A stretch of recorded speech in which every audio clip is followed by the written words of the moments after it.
60s child.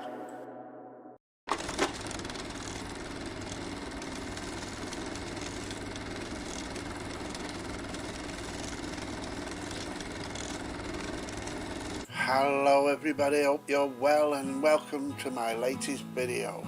Now, growing up in the 60s, going to the cinema was a special treat.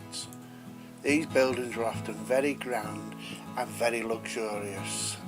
And because they were quite popular, they got very busy, especially on a Saturday matinee. The whole experience was great, from buying your ticket at the box office, and if you had the money, a few treats from the confectionery store. Hey, chaos if you don't mind. Oh, they do get funny about these things. Anyway, let's move on. Yeah, going to the cinema them days was a special treat. They were beautiful buildings. It was such an experience sitting down with all them other kids and watching films. And in the interval, you got to meet the ice cream lady. That's if you had enough money to buy one. But before videos and coloured telly, that's the only place we got to see colour films, really. Yes, we had toys like these, Give Us Your Projector, but they weren't moving images, although they were good, and there was something for every kid. Even slides of our favourite TV programmes. You did have things like this, toys like this, where you basically turned an handle and it flipped pictures over. But I don't recall seeing this toy, so it's possibly only in America. I remember seeing these at the seaside, which is the same principle really.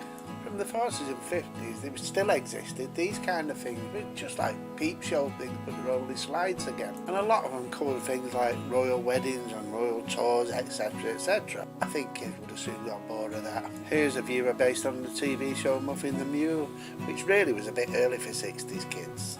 Although I do remember watching it as a little kid. And there was a lot of these type of viewers flying around. Although I don't remember seeing these, because these are possibly again just for the American market. But I don't know, if you know, let me know. There was also toys like this that projected still images. This one looked like a gun. This was really around in the 50s but run into the 60s.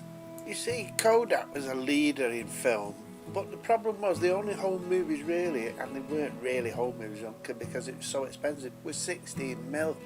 And like I say, it was very expensive and out of our price range at home anyway. I mean, most families I knew had a rented TV, so movie cameras and projectors was way out of our budget. Early 60s see Kodak bring out Standard 8 film, but that was still way out of an ordinary family's budget. Then Kodak brought out a new one at the 1965 World Fair. They brought out Super 8. This was a great improvement on the Standard 8 because it got more picture area and made it much better quality. Although it was still quite expensive. There were some toys that had moving pictures, like this Airfix Filmoscope, which I think came out in the late 50s. Simple device, no batteries needed, but it had a loop of film and you watched it. It didn't last long, but hey, what the hell, it was still a film. And like all things, these things progress, and more of these little movie viewers came into play. Moving into the 70s, the technology started to advance, which meant they could produce things cheaper, as always. Still expensive for the average family, but it was getting there. The popularity of making home movies and showing them to your family and friends started to increase, and when this happened, the market gets flooded with stuff. And that's exactly what happened. Shops popped up in towns everywhere and cities, and there was a multitude of variety to choose from. And if you did make your own home movies, you had to buy something like this to edit it on. At first the projectors were quite crude, but as time went on, they started making them with cheaper plastics, etc.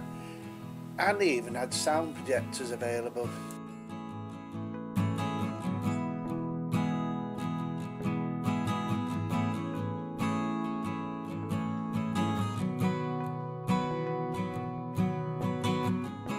I mean, this one's a clever one, it's got a little screen built in.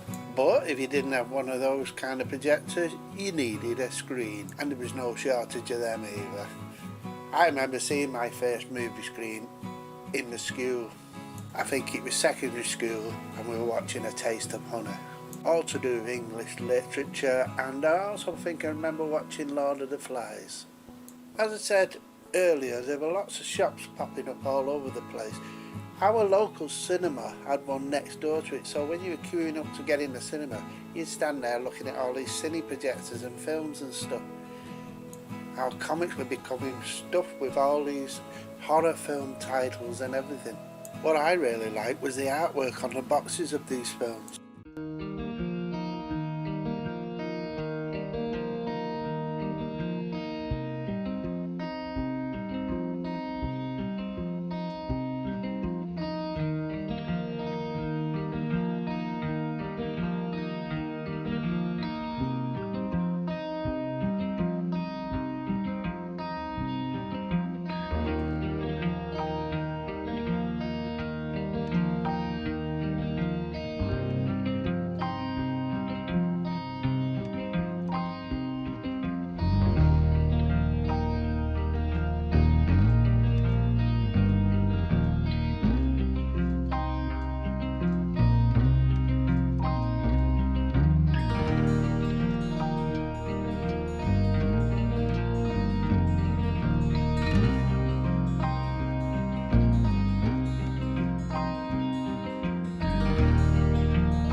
There was something for everyone.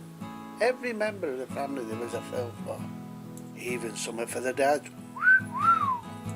Enough of that. And when the Kung Fu craze hit the UK, you could get Bruce Lee films, or rather excerpts of them, all imported from Hong Kong. The 70s saw a boom in toy projectors. Hey, and they worked and all, albeit not as good as the original ones, but they were alright.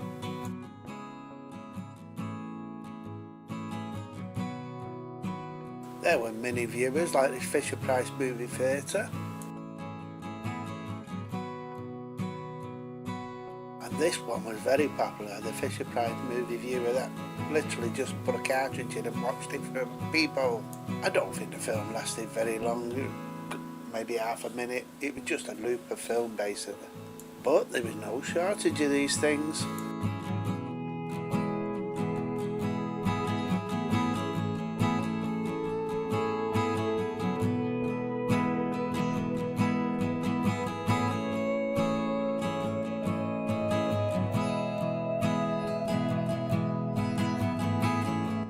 I was about 13, 14, my mum bought me one of these for Christmas, a Cine visor. Italian make, but very good. Basically it was like a little TV. Round the back you had places to put spools of film. I think you could get a 200-foot reel on it, and you could also buy cartridges for it. And in a darker room the image was quite good. Well, for those days anyway. It wasn't HD or anything like that, but hey, TV wasn't that great them days. Now, when I'd been working for a while, about 1975, 76, I purchased out my auntie's catalogue this Cinerex kit. And later, with my hard-earned earnings, I bought one of these, a little Cine camera. Now, one of the films I remembered, I think my older brother may have bought it, was this, The Mummy. I think it only ran for about 15 minutes. It was a very shortened version of the film, and it was silent, but I didn't care. Basically, what they did with these films was to shorten the running time, was to cut out all the boring bits, so you got some of the really good parts of the movie without having to watch all the in-between boring bits. There's some gruesome bits in it, really. This section where they bandage him up and then they kill all the slaves, so nobody could tell anybody where he was buried. I think that was the idea.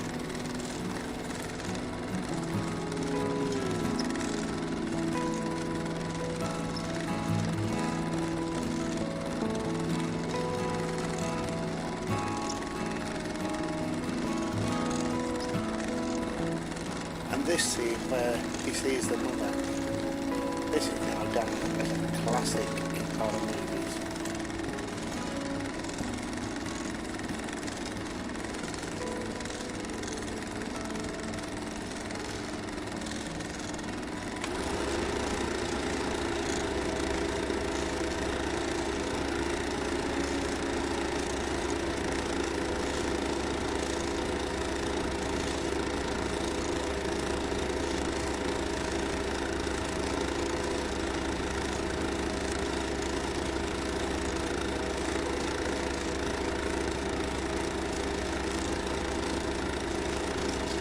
Another 200-foot film reel I had was this, Tarantula. Unlike a lot of these 50s sci-fi films, the mad scientist is working on some food to make the animals grow bigger.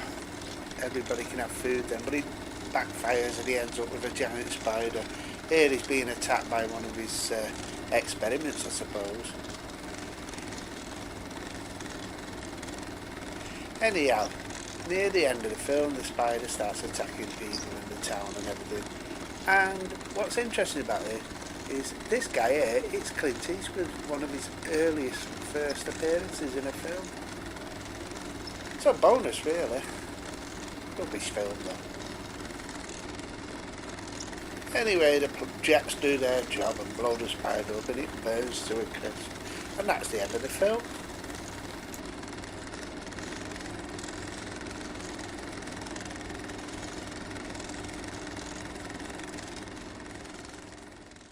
Here's another sci-fi one I owned. I won't speak through this one, I'll let you watch it. I'll put it on its entirety as it was on the 200-foot silent reel. Enjoy.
Did you enjoy that? Anyhow, sadly, by 1978, it was all over for Cine Film because people had these.